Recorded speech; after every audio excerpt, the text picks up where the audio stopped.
ನಮಸ್ಕಾರ ವೀಕ್ಷಕರೇ. ಕೆಲವೊಂದ್ಸಲ ನಮಗೆ ಬರಬೇಕಾದಂಥ ಪ್ರಾಪರ್ಟಿ ಗಿಫ್ಟೆಡ್ ಮುಖಾಂತರನೋ ಅಥವಾ ವಿಲ್ ಮುಖಾಂತರನೋ ಬೇರೆ ಯಾರಿಗಾದ್ರೂ ಹೊರಟೋಗಿರುತ್ತೆ ಅಂತ ತುಂಬ ಜನ ಗೊಂದಲದಲ್ಲಿರ್ತಾರೆ. ಯಾವ ಸಮಯದಲ್ಲಿ ನಾವು ಇದನ್ನು ಚಾಲೆಂಜ್ ಮಾಡ್ಬೋದು? ನಮಗೆ ಬರುವಂಥ ಆಸ್ತಿ ಬೇರೆಯವ್ರಿಗೆ ಅದು ಗಿಫ್ಟೆಡ್ ಮುಖಾಂತರ ಆಗಿರ್ಬೋದು ಅಥವಾ ವಿಲ್ ಮುಖಾಂತರ ಆಗಿರ್ಬೋದು ಹೋದಾಗ ಅದು ನಮ್ಗೆ ಬರೋದಕ್ಕೆ ಸಾಧ್ಯತೆ ಇತ್ತಾ ಇಲ್ವಾ ಅನ್ನೋದನ್ನು ನಾವು ಮೊದಲು ತಿಳ್ಕೋಬೇಕು. ಅದರಲ್ಲಿ ಅಂದರೆ ನಮಗೆ ಹಕ್ಕಿತ್ತಾ ಇಲ್ವಾ ಅನ್ನೋದನ್ನು ತಿಳ್ಕೊಂಡು ನಂತರ ನಾವು ಅದನ್ನು ಚಾಲೆಂಜ್ ಮಾಡಬೇಕಾಗುತ್ತೆ.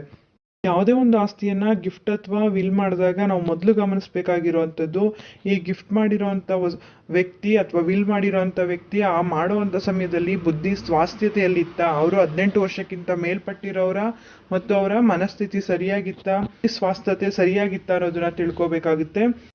ಆ ಒಂದು ಪ್ರಾಪರ್ಟಿ ಏನು ಗಿಫ್ಟ್ ಮಾಡ್ತಾ ಇರ್ತಾರೆ ಅಥವಾ ವಿಲ್ ಮಾಡ್ತಾ ಇರ್ತಾರೆ, ಯಾರು ಮಾಡ್ತಾ ಇರ್ತಾರೆ ಅಂಥ ವ್ಯಕ್ತಿಗೆ ಅದರಲ್ಲಿ ಸಂಪೂರ್ಣ ಹಕ್ಕಿದೆಯಾ, ಆತ ಅದಕ್ಕೆ ಸಂಪೂರ್ಣ ಮಾಲೀಕನ ಅಂತ ತಿಳ್ಕೊಬೇಕಾಗುತ್ತೆ. ಯಾವುದೇ ಒಂದು ವಸ್ತುಗಳನ್ನೇ ಆಗಿರ್ಬೋದು, ಏನೇನೇ ಆಗಿರ್ಬೋದು, ನಾವು ಇನ್ನೊಬ್ರು ಕೊಡುವಾಗ ಅದು ಫಸ್ಟು ನಮ್ದಾಗಿರ್ಬೇಕು. ನಮ್ದಾಗಿದ್ದಾಗ ಮಾತ್ರ ಅದನ್ನು ನಾವು ನ್ಯಾಯಯುತವಾಗಿ ಇನ್ನೊಬ್ರು ಕೊಡಲಿಕ್ಕೆ ಸಾಧ್ಯ. ಆದ್ರಿಂದ ಆ ಒಂದು ಪ್ರಾಪರ್ಟಿ ಸಂಪೂರ್ಣ ಮಾಲೀಕ ಅವರೇನ ಅನ್ನೋದನ್ನ ತಿಳ್ಕೊಬೇಕಾಗುತ್ತೆ. ಅಂದರೆ ಅದು ಅವರ ಸೆಲ್ಫ್ ಅಕ್ವೈರ್ಡ್ ಪ್ರಾಪರ್ಟಿ ಆಗಿರಬೇಕು, ಸ್ವಯಾರ್ಜಿತ ಪ್ರಾಪರ್ಟಿ ಆಗಿರಬೇಕು. ಅಥವಾ ಕೆಲವೊಂದ್ಸಲ ಅದು ಸ್ವಯಾರ್ಜಿತ ಆಗಿರೋದಿಲ್ಲ, ಆನ್ಸೆಸ್ಟ್ರಲ್ ಪ್ರಾಪರ್ಟಿ ಆಗಿರುತ್ತೆ. ಆದರೆ ಅದು ಇವರಿಗೆ ಪಾಲಿನ ಮುಖಾಂತರ, ಅಂದರೆ ಇವರ ಪಾಲು ಏನು ಬರಬೇಕಿರುತ್ತೆ, ಪಾರ್ಟಿಷನ್ ಡೀಡಲ್ಲಿ ಇವ್ರಿಗೆ ಬಂದಿರೋಂಥ ಪಾಲು ಇವರ ಹೆಸರಲ್ಲಿ ಅದು ರಿಜಿಸ್ಟರ್ ಆದ ನಂತರ ಆ ಒಂದು ಆಸ್ತಿಗೆ ಇವರು ಸಂಪೂರ್ಣ ಮಾಲೀಕರಾಗ್ತಾರೆ. ಅಂಥ ಸಮಯದಲ್ಲಿ ಅವರು ಆ ಒಂದು ಪ್ರಾಪರ್ಟಿಗಳನ್ನ ಬೇರೆಯವ್ರಿಗೆ ದಾನ ಅಥವಾ ವಿಲ್ಲನ್ನು ಮಾಡ್ಬೋದಾಗಿರುತ್ತೆ. ಆದರೆ ಅದರಲ್ಲಿ ಬೇರೆ ಯಾರಿಗೂ ಕೂಡ ಹಕ್ಕು ಇರಬಾರ್ದು. ಅಂದರೆ ಅವರ ಮಕ್ಕಳು, ಹೆಂಡತಿ, ಈ ರೀತಿ ಯಾರಿಗೂ ಕೂಡ ಅದರಲ್ಲಿ ಹಕ್ಕು ಇರುವಂಥ ಪ್ರಾಪರ್ಟಿಗಳನ್ನ ಯಾವುದೇ ಕಾರಣಕ್ಕೂ ಅವರು ವಿಲ್ ಅಥವಾ ಗಿಫ್ಟನ್ನು ಮಾಡಲಿಕ್ಕೆ ಬರೋದಿಲ್ಲ. ಅದು ಇವರ ಪಿತ್ರಾರ್ಜಿತ ಆಸ್ತಿಯಾಗಿದ್ದು ಇವ್ರಿಗೆ ಆಸ್ತಿ ಬಂದಾಗ ಆ ಆಸ್ತಿ ಇವ್ರಿಗೆ ಮಾತ್ರ ಸೇರೋದಿಲ್ಲ, ಇವರ ಹೆಂಡತಿ, ಮಕ್ಕಳು ಹಾಗೂ ತಾಯಿ, ಈ ರೀತಿ ಎಲ್ಲರಿಗೂ ಸೇರೋದ್ರಿಂದ ಆ ಒಂದು ಪಿತ್ರಾರ್ಜಿತ ಆಸ್ತಿ ಏನಿರುತ್ತೆ ಅದರಲ್ಲಿ ಸಂಪೂರ್ಣ ಇವ್ರಿಗೆ ಮಾತ್ರ ಹಕ್ಕಿದೆ ಅಂತ ಕೆಲವೊಂದು ಸಂದರ್ಭದಲ್ಲಿ ತಿಳಿದು ಬರುತ್ತೆ. ಅಂಥ ಸಮಯದಲ್ಲಿ ಮಾತ್ರ ಅವ್ರು ಅದನ್ನು ಯಾರಿಗಾದರೂ ವಿಲ್ ಅಥವಾ ಗಿಫ್ಟನ್ನು ಮಾಡ್ಬೋದು. ಉದಾಹರಣೆಗೆ ಅವ್ರಿಗೆ ಯಾವುದೇ ರೀತಿಯಾದ ಉತ್ತರಾಧಿಕಾರಿಗಳು ಇಲ್ಲ ಅಂತ ಅಂದಾಗ ಆ ಒಂದು ಆಸ್ತಿಗಳನ್ನ ಈ ರೀತಿಯಾಗಿ ವಿಲ್ ಅಥವಾ ಗಿಫ್ಟನ್ನು ಮಾಡ್ಬೋದಾಗಿರುತ್ತೆ. ಅದು ಬಿಟ್ಟು ಈ ಮಾರ್ಗವಲ್ಲದೆ ಯಾವುದೇ ಒಂದು ಆನ್ಸೆಸ್ಟ್ರಲ್ ಪ್ರಾಪರ್ಟಿ ಇದ್ರೆ, ಪಿತ್ರಾರ್ಜಿತ ಪ್ರಾಪರ್ಟಿಯನ್ನು ಯಾರೂ ಕೂಡ ಯಾರ ಹೆಸರಿಗೂ ಕೂಡ ಗಿಫ್ಟ್ ಅಥವಾ ವಿಲ್ಲನ್ನು ಮಾಡಲಿಕ್ಕೆ ಬರೋದಿಲ್ಲ. ಅಥವಾ ಯಾವುದೇ ಒಂದು ಕೂಡು ಕುಟುಂಬದಲ್ಲಿ ಇದ್ದಂಥ ಸಂದರ್ಭದಲ್ಲಿ ಕೂಡು ಕುಟುಂಬಕ್ಕೆ ಸೇರಿದ ಆಸ್ತಿಗಳನ್ನು ಯಾರೂ ಕೂಡ ವಿಲ್ ಅಥವಾ ಗಿಫ್ಟನ್ನು ಮಾಡ್ಲಿಕ್ಕೆ ಬರೋದಿಲ್ಲ. ಒಟ್ಟು ಕುಟುಂಬದ ಆಸ್ತಿ ಏನಿರುತ್ತೆ ಅದು ಡಿವೈಡ್ ಆಗಿ ಸಪ್ರೇಟ್ ಆಗಿ ಅವ್ರಿಗೆ ಬರೋವರೆಗೂ ಅದು ಒಟ್ಟು ಕುಟುಂಬದ ಆಸ್ತಿ ಆಗಿರೋದ್ರಿಂದ ಅದನ್ನು ಯಾರೇ ಒಬ್ಬರು ಹೆಸರಿನಲ್ಲಿ ಗಿಫ್ಟ್ ಅಥವಾ ವಿಲ್ ಮಾಡಲಿಕ್ಕೆ ಬರೋದಿಲ್ಲ. ಈ ವಿಚಾರಗಳನ್ನ ತಿಳ್ಕೊಬೇಕಾಗುತ್ತೆ. ಮತ್ತು ಈ ಒಂದು ಗಿಫ್ಟ್ ಅಥವಾ ವಿಲ್ಲಲ್ಲಿ ನೀವು ಕಂಡೀಷನ್ಗಳನ್ನ ಹಾಕ್ಬೋದು. ಈ ಒಂದು ಕಂಡೀಷನ್ನ ಫಾಲೋ ಮಾಡಿದ್ರೆ ಮಾತ್ರ ಈ ಪ್ರಾಪರ್ಟಿ ಇವ್ರಿಗೆ ಸೇರುತ್ತೆ, ಅಥವಾ ಈ ಒಂದು ಕಂಡೀಷನ್ ಪೂರ್ಣ ಆಗದ ನಂತರ ಇವ್ರಿಗೆ ಈ ಒಂದು ಪ್ರಾಪರ್ಟಿ ಸಿಗುತ್ತೆ ಅಂತೇಳಿ ಕೂಡ ನೀವು ಇದರಲ್ಲಿ ಮೆನ್ಷನ್ ಮಾಡ್ಬೋದಾಗಿರುತ್ತೆ. ಅಥವಾ ಕೆಲವೊಂದು ಅವರಿಗೆ ಜವಾಬ್ದಾರಿಗಳನ್ನ ಕೂಡ ಕೊಡ್ಬೋದಾಗಿರುತ್ತೆ. ಈ ಜವಾಬ್ದಾರಿಗಳನ್ನ ಅವರು ಪೂರ್ಣ ಮಾಡಿದ್ರೆ ಮಾತ್ರ ಈ ಒಂದು ಆಸ್ತಿ ಅವ್ರಿಗೆ ಸಿಗುತ್ತೆ ಅಂತೇಳಿ ಯಾವುದೇ ಒಂದು ಕಂಡೀಷನ್ಗಳನ್ನ ಹಾಕ್ಬೋದು. ಅವರು ಅದಕ್ಕೆ ವಿರುದ್ಧವಾಗಿ ನಡ್ಕೊಂಡಾಗ ಅದನ್ನು ವಾಪಸ್ ಪಡ್ಕೋಬೋದಾಗಿರುತ್ತೆ.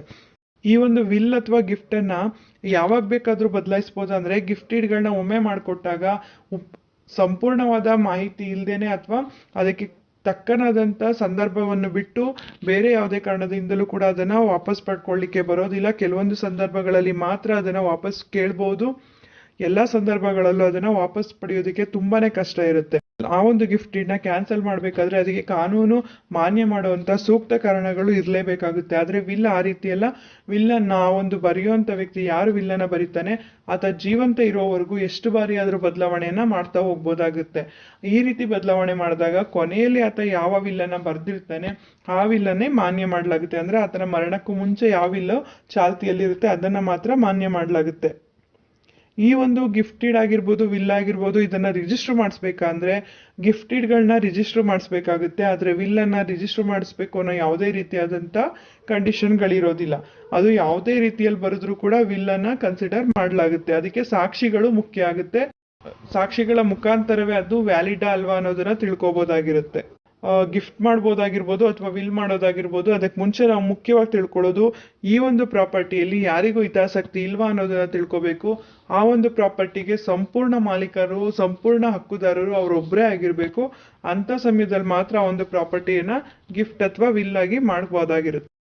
ಈ ಯಾವುದೇ ಕಂಡೀಷನ್ಗಳು ಇಲ್ಲದೆ ಮಾಡಿರೋಂಥ ವಿಲ್ಗಳು ಅಥವಾ ಯಾವುದೇ ರೀತಿಯಾದ ಕಾನೂನು ಕ್ರಮಗಳನ್ನ ಅನುಸರಿಸದೇ ಇದ್ದಾಗ ಅಂಥ ವಿಲ್ಗಳನ್ನ ಅಮಾನ್ಯ ಅಂತ ಹೇಳ್ಬೋದು, ಅಥವಾ ಅಂಥ ಒಂದು ಗಿಫ್ಟೆಡ್ಗಳಲ್ಲಿ ಅಮಾನ್ಯತೆ ಇದೆ ಅಂತ ತಿಳಿದು ನಾವು ಅದನ್ನು ಚಾಲೆಂಜ್ ಮಾಡ್ಬೋದಾಗಿರುತ್ತೆ. ಯಾರಿಗೆ ಆ ಒಂದು ಪ್ರಾಪರ್ಟಿ ಸೇರಬೇಕಿರುತ್ತೋ ಅದನ್ನು ಈ ರೀತಿ ಮೋಸದಿಂದ ಏನಾದರೂ ಗಿಫ್ಟ್ ಮಾಡೋದಾಗಿರ್ಬೋದು, ವಿಲ್ ಮಾಡೋದಾಗಿರ್ಬೋದು ಮಾಡಿದಾಗ ನಾವು ಅದನ್ನು ಕಾನೂನು ಮುಖಾಂತರ ಚಾಲೆಂಜ್ ಮಾಡ್ಬೋದಾಗಿರುತ್ತೆ. ಈ ಒಂದು ಮಾಹಿತಿ ಉಪಯುಕ್ತವಾಗಿದೆ ಅಂತ ಭಾವಿಸ್ತೀನಿ. ಮತ್ತಷ್ಟು ಮಾಹಿತಿಗಾಗಿ ನಮ್ಮ ಚಾನಲನ್ನು ಲೈಕ್ ಮಾಡಿ, ಮತ್ತೊಬ್ಬರಿಗೆ ಈ ವಿಚಾರ ಉಪಯುಕ್ತ ಆಗುತ್ತೆ ಅನ್ಸಿದ್ರೆ ಶೇರ್ ಮಾಡಿ. ಹೊಸದಾಗಿ ನೋಡ್ತಾ ಇರೋರು ಸಬ್ಸ್ಕ್ರೈಬ್ ಮಾಡ್ಕೊಂಡು ನೋಡಿ. ಕಾನೂನಿನ ಜ್ಞಾನ ಪ್ರತಿಯೊಬ್ಬರಿಗೂ ಉಪಯುಕ್ತ ಆಗುವಂಥದ್ದು.